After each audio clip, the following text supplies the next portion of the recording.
Bueno, buenas tardes para todos. De antemano agradecer a los organizadores del evento por esta maravillosa invitación para hablar sobre escenarios emergentes en el abordaje de la salud mental. Particularmente he titulado esta ponencia como ¿qué tiene que decir la psicología del consumidor en el marco de la salud mental? ¿Por qué esto? Porque es que generalmente cuando se habla de salud mental, las personas se imaginan psicología clínica, como si el resto de campos aplicados de la psicología no pudiesen hablar de eso, o más bien como si los únicos que tuviesen la capacidad de hablar de bienestar fueran los psicólogos clínicos, cosa que no es cierta. En ese sentido, pues voy a usar este espacio para reivindicar uno de los campos aplicados asociados a la psicología industrial o también llamado psicología para el trabajo, junto a la psicología organizacional. Y por supuesto que todos los campos aplicados de la psicología, que no sean clínica, también le apuntan a esta cuestión de la salud mental, dado que la psicología en el marco legal colombiano está asociado a las ciencias de la salud.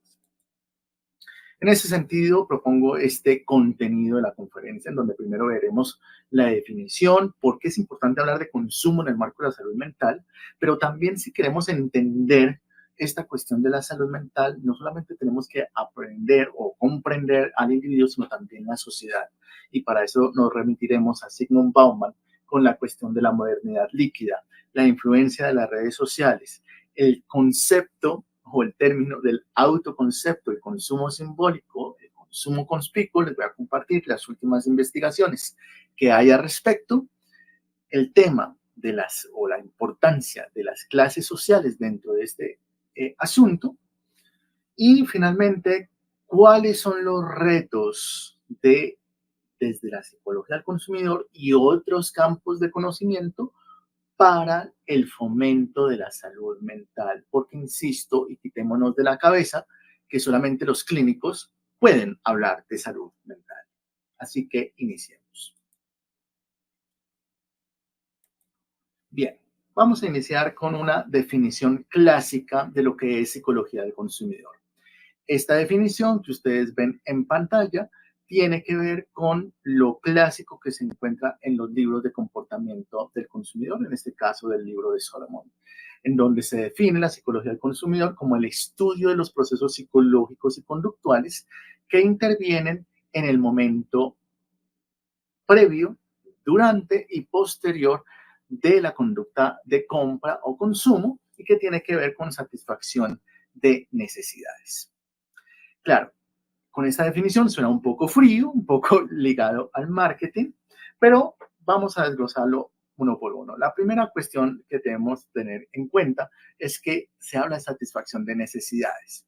No solamente estamos hablando de necesidades básicas. Si ustedes recuerdan su clase de humanismo, por ejemplo, vamos a recordar la pirámide de Maslow, en donde tenemos las necesidades básicas, fisiológicas, luego pasamos por las sociales y terminamos en la punta de la pirámide como la realización personal. Es decir, que no solamente nos fijamos en lo fisiológico, sino también en el bienestar individual, en las necesidades de vincularnos a grupos sociales y, por supuesto, lo que pensamos de nosotros mismos.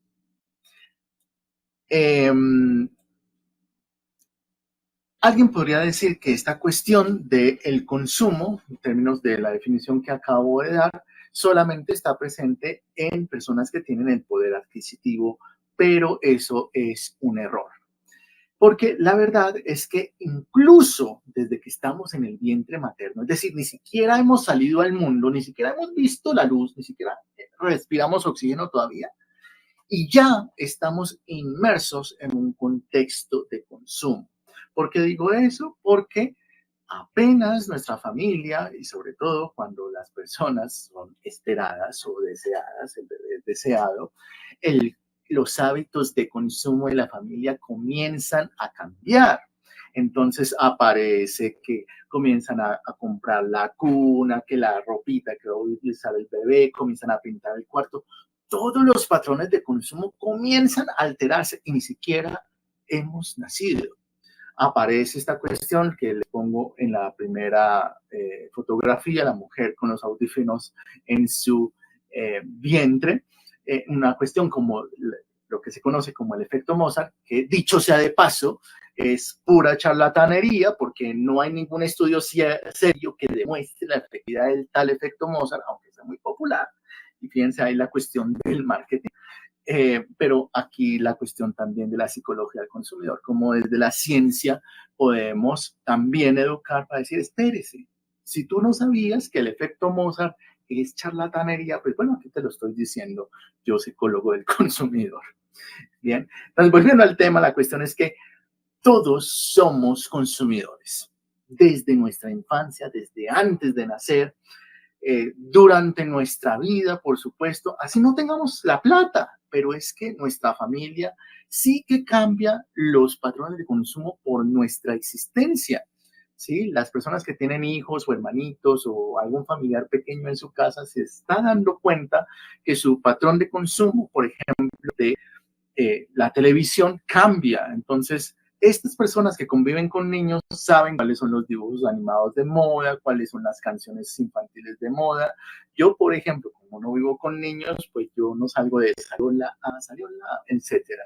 Pero pues seguramente ahorita hay otras canciones infantiles, hay otras rondas infantiles, pero depende, es para decirles cómo esa existencia de niños, a lo largo de toda nuestra existencia, pues somos consumidores, no solamente de nuestra vida, de nuestra existencia, porque incluso hasta después de la muerte también somos consumidores, ¿sí? Porque nos morimos y toca comprar que el ataúd, que toca pensar que en el lote si lo van a enterrar, en dónde lo van a enterrar, eso cuánto vale, si lo van a inhumar a los 5 años o si son cenizas, todo eso toca pensarlo y todo termina siendo compra.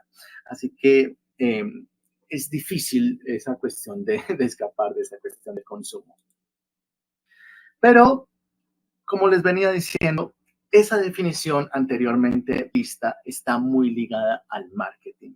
Y justamente las asociaciones que hacen las personas con la psicología del consumidor es que no la separan del marketing. Es como si la psicología, como escuché alguna vez en un congreso, es la psicología que le sirve al diablo, la psicología que le sirve a la venta. Pues no, señores, la psicología del consumidor no tiene ese propósito. Por esa razón me voy a permitir hacer una nueva definición o socializarles una nueva definición de la psicología del consumidor, dicha por la doctora Maritza Sandoval Escobar, quien es la psicóloga que introdujo este campo aplicado a Colombia. Ella lo define como el estudio del comportamiento humano presente en contextos de intercambio económico. Es una definición más corta, pero esta definición engloba muchísimos más contextos más allá de la compra, más allá de la transacción, porque vamos a tener en cuenta que la economía es esa interacción que tienen los seres humanos con la disponibilidad y la interacción con los recursos, básicamente para satisfacer las necesidades. Y en ese sentido, todos estamos inmersos en contextos de intercambio económico. Por ejemplo, el 29 de octubre los bogotanos vivimos esta cuestión de las votaciones para la alcaldía de Bogotá. Las razones por las cuales las personas votan por quienes votan son absolutamente emocionales. Muy raro es el votante que vota realmente por el programa de gobierno de su candidato. Desgraciadamente, son muy pocos los votantes que hacemos ese tipo de decisiones tan importantes. Pero hay otros factores, ¿no? Emocionales, que incluso las redes sociales tienen muchísimo que ver allí, por supuesto, en ese sentido. Ese es un contexto de intercambio económico. Claro, ustedes van a decir, pero es que uno votando, uno no hace ninguna transacción o eso. ¿Cuál es la parte de los recursos ahí? Sí, sí tiene una cuestión de recursos, porque las decisiones políticas que nosotros hacemos sí interfieren en la forma en que se comporta la economía. ¿sí? Si hay inflación o no hay inflación, el aumento del precio del dólar o la disminución del precio del dólar depende de decisiones políticas. Así que sí, eso es intercambio económico, ¿vale? Otra cuestión importante que tiene que ver con economía es, por ejemplo, las sociedades inclusivas. ¿Por qué esto termina siendo importante desde la economía? Porque tiene que ver con el concepto de bienestar. El bienestar no es una cuestión allá de arcoíris y todos lindos cogiéndonos de la mano, sino que el bienestar es un índice económico. A los países desarrollados o en vías de desarrollo se les mide por índices de bienestar, es decir, la capacidad que tienen los habitantes de ese país para suplir sus necesidades básicas sociales y de filiación, como lo estábamos diciendo en la definición anterior. Entonces, los países donde los habitantes pueden suplir todas sus necesidades, esos son los países desarrollados.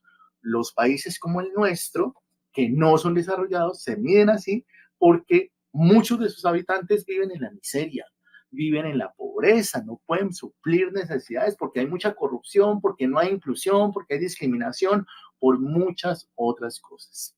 Por esa razón, estos contextos que ustedes ven en pantalla, la inclusión, las organizaciones, el consumo, digamos, el reciclaje, es muy importante porque es que también tiene que ver con responsabilidad social empresarial. O sea, no es solamente que la marca o la empresa produzca unos elementos para vender, ¿sí? Unos productos, vale la redundancia, sino también cómo se reivindica con ese ambiente que de pronto está dañado. En ese sentido, como ustedes pueden ver y inferir, esta definición amplía el campo de aplicación del psicólogo del consumidor. Yo mismo, siendo psicólogo del consumidor, trabajo en contexto educativo. ¿Y que si la educación es un contexto económico?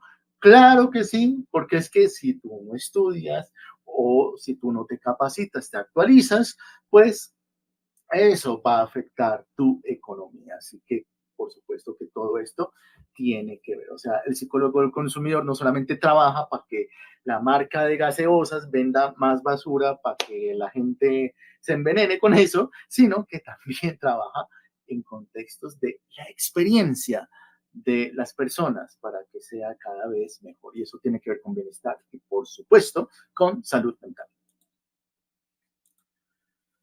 En ese sentido, vamos a definir la cuestión del intercambio económico como la interacción que existe entre organizaciones, personas o sistemas y que se caracteriza por dar y recibir valor. No es la sola transacción económica como yo lo pongo ahí en la pantalla. No es solamente que yo tengo plata y tú tienes un producto y yo intercambiamos ahí plata por productos. No, sino que tiene que ver con valor. Hoy por hoy, todo tiene que ver con valor. Las marcas funcionan en términos del valor. ¿Qué es el valor? Todos aquellos atributos, características que hacen que valga la pena invertir dinero, por supuesto, pero no solamente dinero, sino también tiempo o energía. Es decir, si ustedes se meten a redes sociales y comienzan a seguir a al perfil de una marca y ese perfil de esa marca solamente lo vamos a suponer que solamente vende pantalones y solamente se dedica a decir pantalón negro vale 50,000, pantalón rojo vale 100,000, ese perfil está destinado a fracasar. ¿Por qué? Porque no está dando valor, porque es que solamente se está centrando en la transacción.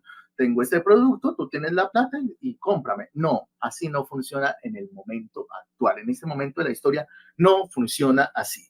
Funciona básicamente en términos de que la marca pueda dar valor, ¿sí? Es decir, datos adicionales que le aporten a la persona, si le aporta entretenimiento, si le aporta información, si le aporta técnicas que puede aplicar en su vida cotidiana y de forma gratuita, eso es valor.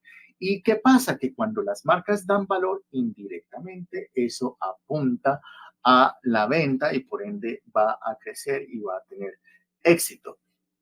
Pero si ustedes están dando cuenta, el mundo actual funciona en términos de valor, algo intangible, algo más simbólico, no la venta, ¿no? Entonces, muchas marcas, voy a decir el nombre, por ejemplo, Coca-Cola, no vende gaseosa, es el ejemplo típico, sino que vende felicidad.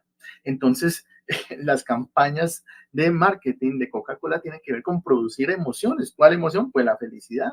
Entonces se ponen allá donde está el entretenimiento, allá donde está el concierto, allá donde está el parque de diversiones. Y eso, de una u otra forma, es esa cuestión del valor. El valor. Bien.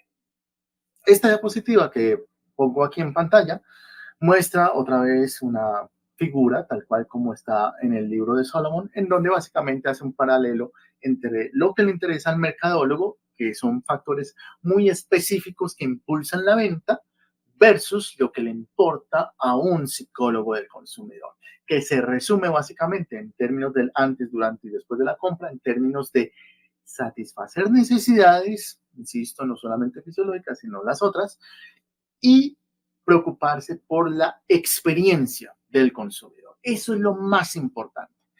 Y en términos de la salud mental es la experiencia, en términos del bienestar, en términos del equilibrio de las dimensiones del ser humano. En ese sentido, y a modo de resumen de esta primera parte, entender que la psicología del consumidor sigue siendo psicología. Sí, que uno trabaja de forma interdisciplinar con la gente de marketing, con la gente de publicidad.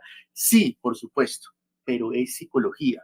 Lo que quiere decir que su fin no es la venta, su fin es el bienestar del consumidor. ¿Y qué tiene que ver con salud mental? Que así como trabajamos de forma interdisciplinar con los mercadólogos, también podemos trabajar con los psicólogos clínicos. ¿De qué forma? Como lo estaba diciendo ahorita, el bienestar tiene que ver con el equilibrio de las dimensiones del ser humano y aquí podríamos trabajar en cómo el consumo comienza a afectar áreas de ajuste. Recordemos que las áreas de ajuste, y bueno, yo particularmente me identifico con la perspectiva conductual de la psicología, aunque eh, no desconozco los aportes de los otros enfoques, por eso me están escuchando hablar, por ejemplo, de la pirámide de Maslow y demás. No estoy combinando, pero digamos que metafóricamente nos podría ayudar a entender ciertos conceptos. Entonces, las áreas de ajuste son las dimensiones en las cuales se desenvuelve el ser humano. Decimos que una persona tiene bienestar psicológico, psicológico, no económico, tiene bienestar psicológico si hay un equilibrio en estas áreas que ustedes ven en pantalla, área social, laboral o académica, personal, familiar o afectivo sexual. Cuando una conducta comienza a alterar o a afectar alguna de estas áreas, podemos hablar de un, entre grandísimas comillas, problema. No porque la conducta sea problema, sino porque el contexto en el que se está dando esa conducta puede generar malestar. Bien, entonces, ¿cómo se puede unir con psicología clínica? Cuando el consumo comienza a afectar el área personal. Es decir, una persona que, por ejemplo, se siente triste y necesita comprar o necesita, tiene ansiedad y necesita comprar para calmarse, pues ahí ya tenemos un problema en el área personal. O una persona que tiene que inscribirse siempre en los cursos más caros, en la universidad más cara para poder ser alguien en la vida, pues ahí sería una afectación en el área académica y así en cada una de estas áreas. Cuando el consumo comienza a alterar algún área de ajuste, estamos hablando de un problema y allí no interviene el psicólogo o el consumidor, sino que interviene la psicología clínica. Pero fíjense cómo un problema psicológico, algo de malestar psicológico, puede tener su raíz en un contexto de intercambio económico. Otra cuestión es que tenemos que tener en cuenta también los psicólogos del consumidor, al igual que los otros campos de la psicología, son las dimensiones demográficas. Entonces, tenemos en cuenta, por ejemplo, la edad, porque no es lo mismo las necesidades de una persona que tiene 10 años a una persona que acaba de ingresar a la universidad y tiene 17, a una persona que acaba de egresar de la universidad y tiene, por ejemplo, 23 años, a una persona como yo que tiene 35 y que ya tiene un posgrado, o una persona que tiene 70 años y ya está pensionado. No es lo mismo. Así que entender esas necesidades es clave para dar valor. El género no es lo mismo hombres que mujeres, las necesidades son distintas. Y por supuesto toda esta cuestión de la inclusión en términos de diversidad sexual. Hoy por hoy hay muchas marcas en nuestro contexto colombiano que, por ejemplo, en el mes de junio, que es el mes del orgullo LGBT, pues ponen la banderita, ¿sí? Algunos dirán que sí, que solamente es una cuestión para vender, pero curiosamente estas pequeñas actuaciones sí tienen un efecto en términos de la inclusión, de cómo se puede educar a la gente para decir, oye, esto no es tan anormal, no es una, o no es anormal, no es una cuestión rara, sino que podemos convivir juntos, ¿no? Independientemente de que seamos diferentes o no. O sea, que esta cuestión manda un mensaje poderoso de inclusión. La estructura familiar bueno, y esta cuestión con diversidad sexual no es lo mismo. Las necesidades de la población gay, bisexual, transexual, hetero, etcétera, no es lo mismo, así que eso hay que entenderlo. La estructura familiar no es lo mismo, la familia nuclear, que la persona que vive solo, la persona que vive solo con su perro, etcétera, no es lo mismo. Claro, las clases sociales en términos de los estratos no es lo mismo, aunque estamos en la misma ciudad, las personas que viven en estrato 1, las personas que viven en estrato 6, no es lo mismo. Y finalmente la geografía y la cultura, ¿sí? En una campaña publicitaria que no entienda la cultura, puede ser que una empresa colombiana está vendiendo chaquetas y en Colombia puede decir, utiliza para estos fríos la chaqueta marca X, pero si exporta a México no puede usar la misma campaña publicitaria porque es que resulta que chaqueta en México hace referencia a una conducta sexual, así que cambia absolutamente. Esto es importante para poder hacer esos cambios en el marco de la comunicación. Entonces, por esa razón, digamos que marketing y psicología del consumidor van muy de la mano porque les ayuda a entender estas diferencias. Como les decía, es importante también entender las lógicas de la sociedad. Acabamos de ver toda la parte individual para entender la salud mental, pero es que la salud mental no es solamente yo con yo, sino también yo cómo me comporto, cómo interactúo con la sociedad. Para eso voy a remitirme a Sigmund Bauman, un sociólogo, eh, y él dice básicamente que en los años 70 ocurrió un cambio en las dinámicas sociales. Anteriormente, las empresas se centraban en la producción y por ende todo era mucho más rígido, que es básicamente la generación casi que de nuestros padres o de sus abuelos, de nuestros abuelos, donde tenían muchas reglas muy rígidas y los productos duraban más. ¿Sí? Entonces ahí aparecen discursos como, es que en mis tiempos todo era mejor, esto habían más valores, había, bueno, ese tipo de cosas. Pero a partir de los años 70 para acá, el mundo se centra en el consumo. Y eso hace que el mundo se vuelva líquido. ¿Por qué líquido? Porque ya no hay reglas, todo se vuelve más flexible, todo se vuelve mucho más eh, como como ágil, como rápido, ¿no? Entonces, mientras que en el mundo sólido las personas se aguantaban clases de 3 horas y no pasaba nada, en el mundo líquido una clase de 3 horas es una tortura para este tipo de personas. Por esa razón, en el mundo líquido, una red social como TikTok funciona también, porque es que TikTok son videos de máximo un minuto, ¿sí? La cultura TikTok es el mundo líquido en todo su esplendor, ¿sí? La persona que prefiere leer, por ejemplo, en papel, que porque es que mejor, que no hay como la hoja y todo ese tipo de cosas, tiene un pensamiento un poco más sólido y demás. Entonces, aquí en mi fondo de pantalla les comparto mis redes sociales, pues por si me quieren seguir también, pero también con el motivo de presentarles unos datos que pueden ver tangiblemente de forma estadística, que tiene que ver con la cantidad de seguidores, ¿sí? En YouTube yo subo videos de 10 minutos, ¿listo? Y la cantidad de seguidores que tengo actualmente son 2.800 personas. Pero en TikTok los videos son de 1 minuto y la cantidad de seguidores que tengo actualmente son 74,000. Esa diferencia de seguidores dice mucho de lo que le interesa a la gente actualmente. O sea, la inmediatez, la agilidad, entre más rápido, mejor. Esas son las características del mundo líquido y entender eso es clave para entender al consumidor y por ende su bienestar. Bien, entonces voy a resumir básicamente un libro como de 300 hojas que es Modernidad Líquida de Zygmunt Bauman en 10 características importantes, hablando de esta cuestión de la liquidez. Entonces, características de la modernidad líquida. Uno, las compras no solucionan necesidades, sino deseos. O sea, lo que significa. Lo importante es el significado, no tanto la utilidad del producto. Dos, el estatus social es importante.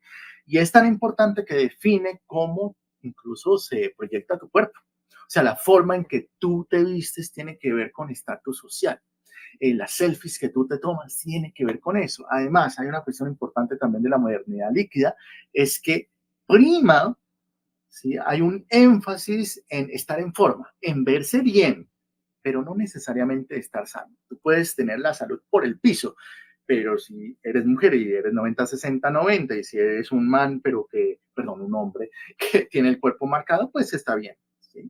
Es muy característico de nuestro mundo, de nuestros padres o nuestros abuelos era al contrario, la salud prima más que la forma. Eh, Cuatro, digamos que todo lo que se publica en redes sociales se vuelve marco de identidad. Por esa cuestión, la cuestión de los influenciadores, cómo termina siendo, afectando la forma en que se perciben las personas, porque si ustedes se dan cuenta, ellos, una muy buena parte de ellos, están en forma, ¿cierto? Sus cuerpos son particulares y eso influencia la forma de vestir, la forma de hablar, ¿cierto? Y en ese sentido, pues como las redes sociales están primando en este momento de la historia, las imágenes y los videos terminan siendo marco de referencia y terminan siendo la realidad. Eh, Énfasis en la individualidad por encima de lo colectivo. Eso quiere decir que importa más el placer individual. Y así es que hoy por hoy la publicidad es absolutamente personalizada. Es decir, tu YouTube o tu Spotify o cualquier plataforma de streaming que utilices es diferente a la mía, porque por los algoritmos el algoritmo aprende de tus decisiones, de tu tasa de clic, la individualidad, y eso lo tiene muy claro el marketing y todo este sistema. Dos, la persona es incompleta a menos que realice una compra, es decir, todo lo que tiene que ver con actualizaciones, todo lo que tiene que ver con capacitación, tiene que ver con compras, básicamente. Bien. También lo que es figura de autoridad tiene que ver con número de seguidores, no tanto por lo que sepa, no tanto porque sea un erudito, así como ocurría antes, no, aquí lo que importa es cuántos seguidores tiene. Eso es importante, particularmente importante porque Ah, entendiendo eso, podemos llegar mucho más fácil con ciertos mensajes, incluso en términos de salud mental. Si ustedes quieren educar en términos de salud mental, pues también pueden hacerlo, al igual que el marketing, eh, buscando influenciadores, por ejemplo. Y otra cuestión importante que tiene que ver con esta cuestión clínica y de mucho cuidado en términos de salud mental es que hoy por hoy lo que se considera exitoso es la exhibición de la vida privada. Por esa razón, tanto éxito en programas como La Red y todos esos programas de chismes que hay hoy por hoy, pero además en términos de las redes sociales, fíjense que los en vivos, todos estos influenciadores que muestran su cotidianidad, incluso diciendo, hablando de forma coloquial como hablaríamos tú y yo en la sala de nuestra casa. Esos son los influenciadores que son absolutamente exitosos, porque en la medida que que se comparta la vida privada, pues más éxito va a haber. Entonces, aquí estamos viendo que las redes sociales tienen un importante poder en términos de lo que concebimos como la referencia o incluso en términos de salud mental.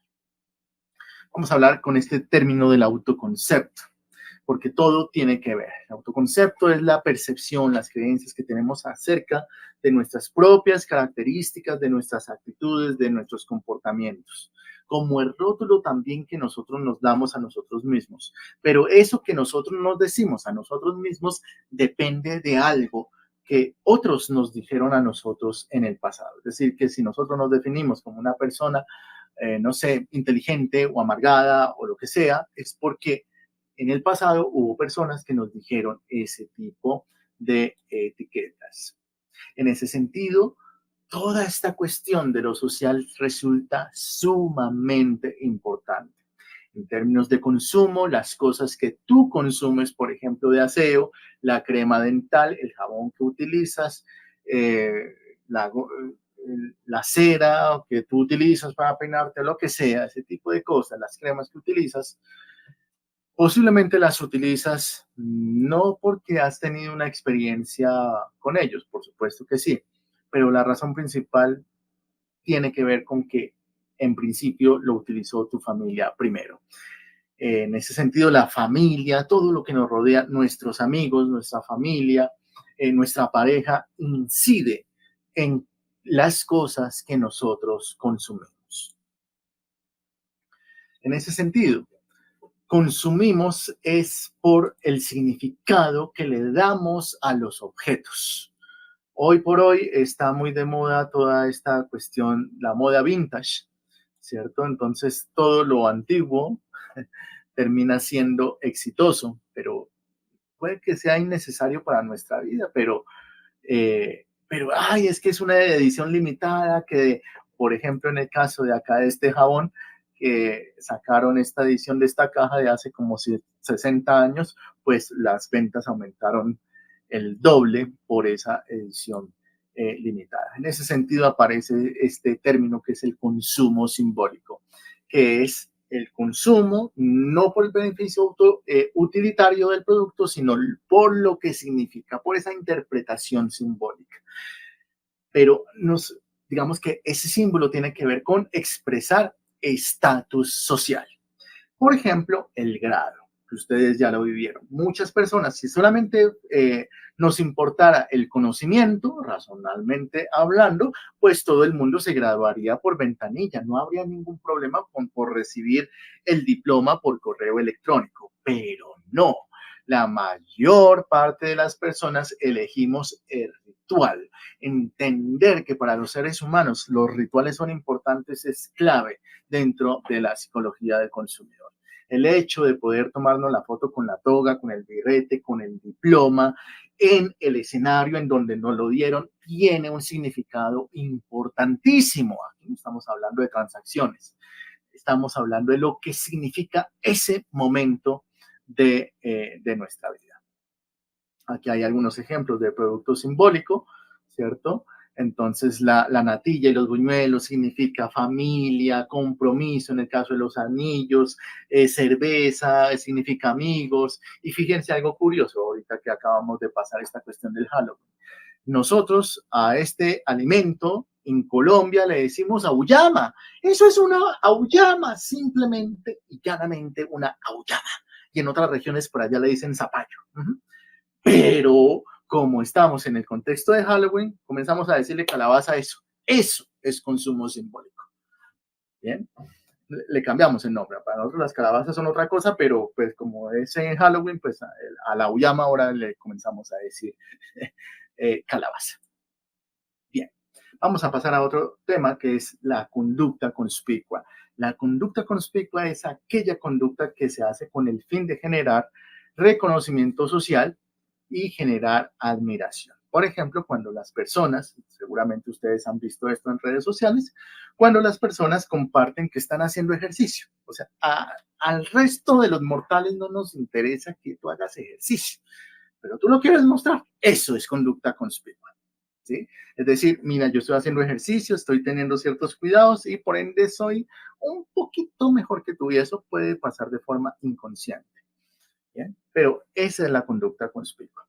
Otra que digamos, en términos de conducta no es problemático, pero cuando hablamos de consumo sí se vuelve problemático y ahí es donde podemos trabajar mancomunados con psicología clínica, porque el consumo conspicuo se refiere a la exhibición de un gasto excesivo y a veces innecesario, muchas veces innecesario, de dinero con el fin de obtener reconocimiento social, ¿sí?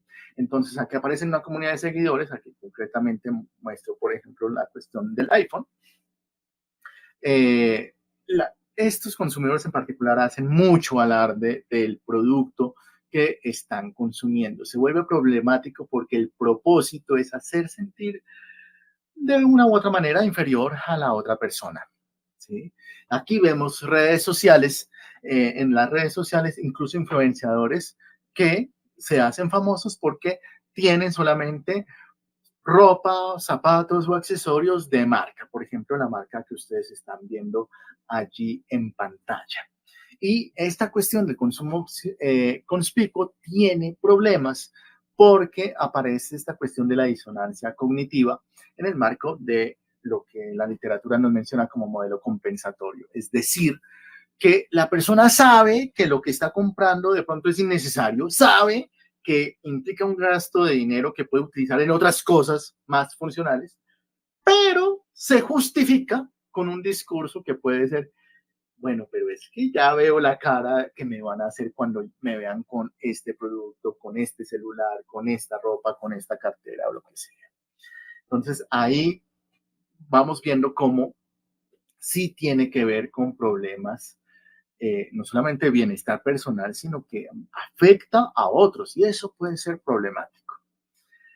Las clases sociales, para entenderlo, porque si estamos hablando de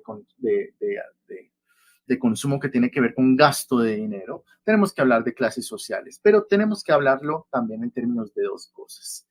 La definición objetiva, que sería el poder adquisitivo y los estratos sociales, tal como los divide el gobierno de 1 a 6, pero también el estatus social o la clase alta, la clase baja también se define por la cantidad, por la capacidad de ejercer influencia sobre los demás. Por ejemplo, ahorita que están de moda, pues por un escándalo, pero estos influenciadores, los escachaditos, que son básicamente personas de campo, que son campesinas, que socialmente los podríamos clasificar en una clase baja porque son de campo, pues no, ellos no son de clase baja, son de clase alta porque tiene una gran capacidad de influenciar a personas, son influenciadores enormes en redes sociales. Por supuesto, todo esto tiene que ver con el bienestar. Los últimos estudios que se han hecho en psicología del consumidor respecto a este tema han encontrado que las personas de clase alta, sea por poder adquisitivo o por poder de influencia, se caracterizan por tener locus de control interno. Es decir, que la capacidad, la responsabilidad de sus propios actos viene desde adentro. Mientras que las personas de clase baja tienden a tener locus de control externo. O sea, siempre la culpa es de otros. Siempre, no, es culpa del gobierno, es culpa del profesor, es culpa de la universidad, culpa de todos, menos de mí. Esa es la característica, incluso la diferencia entre un emprendedor y una persona que, digamos, no tiene, digamos, éxito en términos económicos. Aquí algunas implicaciones que se pueden ver en términos del autoconcepto y básicamente ese resumen de lo que he estado diciendo, cómo las redes sociales inciden en nuestra propia identidad, que sería la cuestión de la autodiscrepancia, la autocongruencia es cómo buscamos productos que se adecúan a nuestra imagen, ¿sí? Y que tiene que ver también con esa cuestión de la autoestima, ¿sí? Cómo me percibo yo. La automejora, que sería la capacidad de mejorar, de cómo mejoro, de cómo fortalezco mi crecimiento personal, por ejemplo, el estudio. La autoverificación, cómo puedo relacionar mi propio concepto con el consumo y en ese sentido, por ejemplo, si yo me percibo como una persona gorda y me compro una camiseta de talla M y veo que efectivamente no me entra muy bien que digamos, pues aquí estoy reafirmando la etiqueta, de decir es que estoy gordo. Bien, consumo compensatorio sería reducir amenazas, que sería, por ejemplo, comprarse un antivirus, o la autodeterminación, que tiene que ver con productos que nos ayuden a sentir autónomos. Y hay una particular advertencia ahí sobre el riesgo de la inteligencia artificial, dado que, eh, bueno, está reemplazando profesiones y eso hay que tener muchísimo cuidado con ello. Finalmente, voy a terminar con esta cuestión que son los retos para la salud mental, haciendo todo este recorrido de lo que implica la modernidad líquida, de lo que implica el consumo en términos del autoconcepto, de lo que implica las clases sociales y esta cuestión del consumo conspicuo en términos de un consumo simplemente con la función de hacer sentir menos al otro. ¿Qué podemos hacer desde diferentes aristas?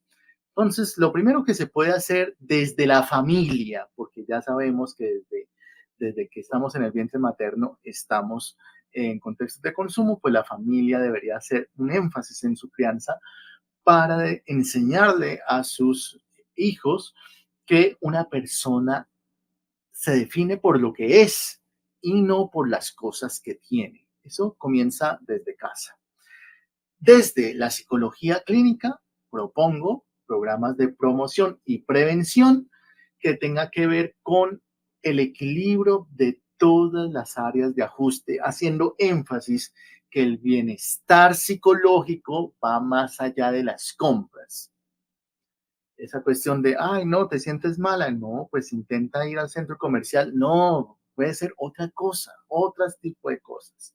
Desde la educación también se pueden educar, sobre todo a los niños en la primera infancia, a los adolescentes, sobre la importancia de qué me digo yo por encima del qué me dirán y sobre todo por encima de las redes sociales, de lo que dicen las redes sociales que sería el éxito, que sería una persona bien, etcétera. Cuarto, digamos, en términos de redes sociales, como decía anteriormente, poder trabajar con influenciadores para, por ejemplo, dar recomendaciones en términos de bienestar psicológico, de términos de cuidado emocional. Ojalá, podría ser incluso muy soñador, pero trabajar con los influenciadores sociales para que muestren bienestar más allá de hacer alarde de esas posesiones materiales. Cinco, en términos de publicidad, que la publicidad también sea un medio también de educar a la sociedad en temas de educación, de inclusión, de no discriminación, en fin, último, del bienestar común. Campañas de publicidad en donde prime el autoconcepto por encima de la marca. Caso concreto, los comerciales de Dove, que últimamente muestran mujeres con diferentes tipos de belleza. La mujer gordita, la mujer que es ya mayor de edad, la mujer que tiene estrías, todas son bellas, no solamente 90, 60, 90. Y por último, desde la psicología del consumidor, que nosotros podamos promover el consumo responsable, es decir, personas que sean cada vez más críticas con la información que reciben de los comerciales, de los influenciadores, de las marcas y que en fin último sean consumidores profesionales que eh, puedan poner por encima de la compra y de las transacciones su bienestar personal y el bienestar común. Y bueno, eso es la información que les quería compartir. Esta es una propuesta de cómo la psicología del consumidor podría trabajar en términos de salud mental. Aquí les dejo las referencias que utilicé para esta ponencia y bueno, también les dejo mis redes sociales, mi correo electrónico, si quieren saber más información, si quieren seguirme allí también lo pueden hacer. Entonces, muchísimas gracias por su atención y quedo atento a cualquier inquietud que tengan.